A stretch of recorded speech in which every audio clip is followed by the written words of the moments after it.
আসসালামু আলাইকুম। নতুন একটি ভিডিও নিয়ে এলাম আপনাদের সামনে। আমি মোহাম্মদ তৌহিদুল ইসলাম, অ্যাকুরিয়াম ফিশ লাভার। থাম্বনেইলে আপনারা দেখছেন তিনটা তিনটা জরুরি বিষয় জানার জন্য। জরুরি বিষয় তিনটা: অ্যাকুরিয়াম ক্লিনিংয়ের ক্ষেত্রে এবং অ্যাকুরিয়াম সেটআপের ক্ষেত্রে। আমার অ্যাকুরিয়ামটি ময়লা হয়ে গেছে, অ্যাকুরিয়ামটা আয়রন দিয়ে ভরে গেছে, একবারে নোংরা হয়ে গেছে। অ্যাকুরিয়ামটা আমি এখন ক্লিন করব। ক্লিনের পাশাপাশি তিনটা জরুরি টিপস আপনাদেরকে বলে দেবো, যে তিনটা জরুরি টিপস জেনে রাখা অবশ্যই জরুরি অ্যাকোয়ারিয়াম সেটআপের ক্ষেত্রে। প্রথমে আমি অ্যাকোয়ারিয়ামটাকে খালি করে নিয়েছি, একদম ভালো করে ক্লিন করে নিয়েছি। সবচেয়ে বড় কথা যেটা ওরা বলে না, যে অ্যাকোয়ারিয়াম যখন যেখান থেকে কিনে আনবেন সেটআপের ক্ষেত্রে ওরা বলে না যে অ্যাকোয়ারিয়ামটা সমান করে বসাতে হবে, একেবারে সমান, চারোদিক সমান, আপ ডাউন থাকে না, নিচে ককশিট দিয়ে চারোপাশ সমান করে বসাতে হবে। সমান করে না বসানোর কারণে আমার কিন্তু একটা অ্যাকোয়ারিয়াম অলরেডি নিচ দিয়ে ফেটে গেছে। অনেক লোড ছিল, পাথরের লোড ছিল, পানির লোড ছিল, সমানভাবে ছিল না, নড়াচড়া করতো, যার কারণে নিচ দিয়ে ফেটে গেছে। একদম সমান করে চারোদিক বসাতে হবে যাতে নিচ দিয়ে ফেটে না যায়। নিচ দিয়েও ফেটতে পারে, এই যে আমি দেখাচ্ছি আপনাকে আমার অ্যাকোয়ারিয়ামটার কী অবস্থা, নিচ দিয়ে ফেটে গেছে। নিচ দিয়েও ফাটতে পারে, চারিদিক থেকেও ফেটে যেতে পারে। অতএব সমান করে বসানোটা একান্ত জরুরি। সমান করে না বসালে আপনাদের এই যে নিচ দিয়ে ফেটে যাবে এবং চারদিক থেকে কোনো দিক থেকেও ফেটে যেতে পারে। ক্লিনিং করার জন্য আমি প্রথমে মাছগুলোকে আলাদা করে নিছি। আলাদা করে নেওয়ার পরে অবশ্যই আপনাকে এয়ার পাম্প ইউজ করতে হবে যাতে মাছগুলো ভালো থাকে। তারপরে আমরা পাথরগুলোকে ভালো করে এমনভাবে সুন্দর করে ওয়াশ করছি, যতক্ষণ পর্যন্ত কালো পানি চলে না গেছে ততক্ষণ পর্যন্ত আমরা ওয়াশ করছি। ওয়াশ করতে করতে এক পর্যায়ে আমাদের কালো পানিগুলো চলে গেছে, একবারে সাদা পানি হয়ে আসছে, তখন আমরা পাথরগুলো একবারে ক্লিনিং হিসেবে ধরে নিচ্ছি যে ক্লিনিং হয়ে গেছে। পাথর ক্লিন করা একেবারে খুব ভালো করে ক্লিন করা। পাথরের মধ্যে সবচেয়ে বেশি আয়রন জমে থাকে, পাথরগুলো খুব সুন্দর করে ভালো করে পরিষ্কার করতে হবে। আর পাথর ক্লিনিংয়ের পর আমরা অ্যাক্সেসরিজ যেগুলো থাকে, অ্যাক্সেসরিজগুলো অবশ্যই খুব ভালো করে ক্লিন করে নেব, কারণ অ্যাক্সেসরিজগুলোতে ওরা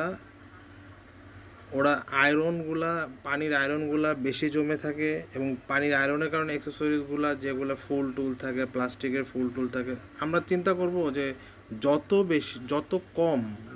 কম অ্যাক্সেসরিজ রাখা যায় ভিতরে তত ভালো। যত কম অ্যাক্সেসরিজগুলো সবসময় খুব ক্লিন করে রাখতে হবে। এই যে দেখেন আমি ব্রাশ দিয়ে সুন্দর করে ক্লিন করতেছি অ্যাক্সেসরিজগুলো, খুব নোংরা হয়ে গেছিলো এগুলো। এবং যারা নতুন সেট আপ করবেন, নতুন যারা অ্যাকোয়ারিয়াম সেট আপ করবেন, তাদের জন্য এই ভিডিওটা অত্যন্ত জরুরি। ভিডিওর শেষ পর্যন্ত দেখেন, অনেক কিছু জানতে পারেন। তিনটা টিপসের কথা। প্রথম টিপস হলো যে অবশ্যই অ্যাকোয়ারিয়ামটা আমাদের অবশ্যই যারা নতুন কিনবেন তারা অবশ্যই লেভেল রাখার চেষ্টা করবেন। পানির ইটা যাতে লেভেল থাকে। লেভেল যদি না থাকে, অ্যাকোয়ারিয়াম যদি নড়াচড়া করে, তাহলে অ্যাকোয়ারিয়াম ফেটে যাবে। তা যতই কম লোড দেন আর যতই কিছু করেন, অ্যাকোয়ারিয়াম ফেটে যাবে। অ্যাকোয়ারিয়াম লেভেল রাখার জন্য আমরা যে পরীক্ষাটা করব যে অ্যাকোয়ারিয়াম লেভেল হয়েছে নাকি, সেটার জন্য আমরা অ্যাকোয়ারিয়ামটা রাখার পর ভিতরে একটা ক্যাপ রেখেছি, আমরা বোতলের মুখটা মাঝখানে রাখছি। এটা যদি এদিক ওদিক নড়া, দেখেন আপনারা যে এটা মাঝখানে রাখছি একদম, যদি এদিক সেদিক নড়াচড়া না করে, যদি এদিক ওদিক ডাল থাকে তাহলে এটা এদিক ওদিক চলে যাবে। যেহেতু আমার এটা মাঝখানে বসে, তার মানে আমার অ্যাকোয়ারিয়ামটা একেবারে লেভেল আছে। এটা আপনাকে অ্যাকোয়ারিয়ামের দোকান থেকে যখন আপনার অ্যাকোয়ারিয়াম কিনবেন, ওরা বলে দেবে না। ওরা বলে দিলে ওরা বিক্রি করবে কেন? অ্যাকোয়ারিয়াম ফেটে গেছে, আমি 2 দিনের পরই আমার অ্যাকোয়ারিয়ামটা ফেটে গেছে, তলা ফেটে গেছে, তো আমার আবার নতুন করে অ্যাকোয়ারিয়াম কিনে আনতে হয়েছে। এটা করার পর আপনারা আস্তে আস্তে সুন্দর করে যে পাথরগুলো ক্লিন করছেন, সে পাথরগুলো আস্তে এক লেয়ারে পাথরগুলো দিয়ে দেবেন। এক লেয়ারে বেশি ভারী বেশি লোড যাতে না হয়, লোড দেওয়ার দরকার নেই। আমি এক লেয়ারে পাথরগুলো দিয়ে যাই, একদম লোড যাতে না থাকে। সম্পূর্ণ মানে অ্যাকোয়ারিয়ামটাকে একবারে ফ্রি রাখতে হবে, যাতে যাতে একটা তো পানির লোড তো আছেই, পানির লোড তো আছেই, যাতে আমার পাথরের লোডটা কম থাকে, কারণ এটা থাকবে তলায়। লোড তলায় ফাটে সম্ভবত, ওই ফাটার মধ্যে খালি তলাটাই ফাটে, তলাটাই ফাটে। এই জন্য তলায় আমি যত রিজার্ভ রাখতে পারি, তলায় আমি যতটুকু রিজার্ভ রাখতে, যত হালকা রাখতে পারি, এক লেয়ারে পাথর দেবো, বেশি পাথর দেবো না। যত বেশি পাথর দেবো তত বেশি লোডটা পড়বে গ্লাসটার উপরে। এক লেয়ারে পাথর হালকা হালকা করে পাথরটা দিব হালকা করে। এবং এবং নতুন যারা অ্যাকোয়ারিয়াম সেট আপ করেন তাদের ক্ষেত্রে একটা কথা বলবো, আপনারা পানিটা, আমার দ্বিতীয় অ্যাডভাইস হচ্ছে যে পানিটা সবসময় ক্লিন রাখার চেষ্টা করবেন। পানিটা কেন ক্লিন রাখার চেষ্টা? পানি যত বেশি ক্লিন রাখবেন, পানি যত বেশি পরিষ্কার থাকবে, আপনার অ্যাকোয়ারিয়ামের মাছগুলো তত বেশি সুস্থ থাকবে। পানিটা অত্যাবশ্যক জরুরি। মাছ মারা যাবে না, মাছ মারা যায় একমাত্র পানির কারণে। আর খাবারের যত বেশি রাখবেন, ভালো মানের খাবার দেবেন। এই যে আমার অ্যাকোয়ারিয়ামটা আমি এক্সারসাইজগুলো সেট করে দিছি, দেখেন কত সুন্দর করে আমি এক্সারসাইজগুলো সেট করছি। আমি বেশি এক্সারসাইজ ইউজ করি না, খুব কম। আপনারাও চেষ্টা করবেন যতটুকু কম সম্ভব এক্সারসাইজ ইউজ করতে, ভিতরে ফুল টুল কম দেওয়ার। সাজালে সুন্দর লাগে, কিন্তু আসলে আপনারা ফুল দিয়ে একেবারে গ্যাদারিং করে ফেললে মাছের জন্য ক্ষতি। এগুলো তো প্লাস্টিক, এগুলো অনেক সময় দেখা যায় প্লাস্টিক এগুলো খেয়ে ওরা মারাও যায়। ওই প্লাস্টিকগুলো ওরা খেয়ে খাবারের সাথে ওদের পেটে ঢুকে যায়, ওরা মারাও যায়। দ্বিতীয়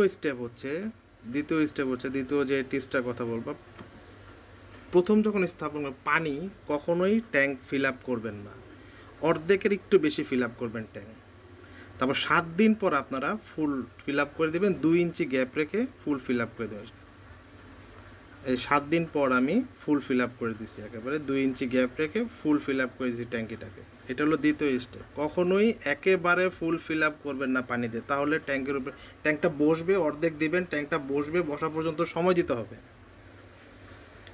তারপর আমি পানিটা গোলা ছিল, এয়ার পাম্পটা চালিয়ে দিলাম ফিল্টারিং করার জন্য। পানিটা আস্তে আস্তে ক্লিন হচ্ছে। পানিটা ক্লিন হতে 24 ঘন্টা সময় লাগবে। 24 ঘন্টা সময় পর্যন্ত আমাদের অপেক্ষা করতে হবে পানিটা ক্লিন হওয়ার জন্য। তারপরে আমি আস্তে করে আমাদের মাছগুলো ছেড়ে দিলাম। আমাদের খুব সুন্দর সুন্দর কিছু মাছ আছে, সে মাছগুলো আমরা ছেড়ে দিলাম। এখানে প্যারট ফিশ আছে, থাইল্যান্ডি মাছ আছে, সব কালারিং মাছ, খুব সুন্দর। 8 ঘন্টা পর আমার অ্যাকোয়ারিয়ামের পানিটা যখন পরিষ্কার হয়ে গেছে, ফিল্টারিং কিছুটা একটু ঘোলা আছে, 8 ঘন্টা পর ঠিক এই নেচার এসেছে, ঠিক এই কালারটা এসেছে। আস্তে আস্তে পানিটা ক্লিন হয়ে 24 ঘন্টা সময় লাগে, 24 ঘন্টা পর পুরোপুরি ক্লিন হয়ে যাবে। পুরোপুরি ক্লিন হয়ে গেলে তখন, আর পানিতে অবশ্যই আপনারা লবণ ইউজ করবেন। পানি দেওয়ার পর লবণ দিবেন, ফিল্টার করা কেমিক্যাল পাওয়া যায় সেগুলো দিবেন। দেওয়ার পরে কিন্তু যেদিন এগুলো দিবেন ওদিন মাছকে খাবার দিবেন না। সেট আপ করার পর যেদিন আপনারা এগুলো দিবেন, এই কেমিক্যাল লবণ দিয়ে যেদিন সেট আপ করবেন ওদিন আপনারা খাবার দিবেন না। আমার অ্যাকোয়ারিয়ামের পানিগুলো পুরোপুরি একবার ফিল্টারিং হয়ে ক্লিয়ার হয়ে গেছে। দেখেন কত সুন্দর লাগছে, একবার পুরো নিট অ্যান্ড ক্লিন হয়ে গেছে, কত সুন্দর লাগতেছে, একদম নিট অ্যান্ড ক্লিন হয়ে গেছে। আমি প্রথম স্টেপটা বললাম, 3টা জিনিস জানা যেটা জরুরি। প্রথম স্টেপটা বললাম কি, আবার শুরু থেকে বলি, যে একবারে সমান রাখাটা খুব জরুরি, অ্যাকোয়ারিয়ামটার লেভেল রাখাটা খুব জরুরি। দ্বিতীয় স্টেপটা বললাম যেটা, পানি ক্লিয়ার রাখবেন, তাহলে মাছ ভালো থাকবে। তৃতীয় স্টেপটা বললাম যে অবশ্যই আপনারা ফিল্টার ইউজ করবেন, এবং যেদিন আপনারা লবণ দিবেন এবং যে সেট আপ করবেন, কেমিক্যাল দিবেন, সেদিন আপনারা খাবার দিবেন না, সেট আপ করার আগে খাওয়াই দিবেন, ওদিন সারাদিন আর খাবার দিবেন না। অতএব দ্বিতীয় ভিডিও পাওয়ার জন্য অপেক্ষা করেন। আমার ভিডিও ভালো লাগলে চ্যানেলটি সাবস্ক্রাইব করে রাখবেন। ধন্যবাদ, ভালো থাকবেন, সে পর্যন্ত সুস্থ থাকবেন। আল্লাহ হাফেজ।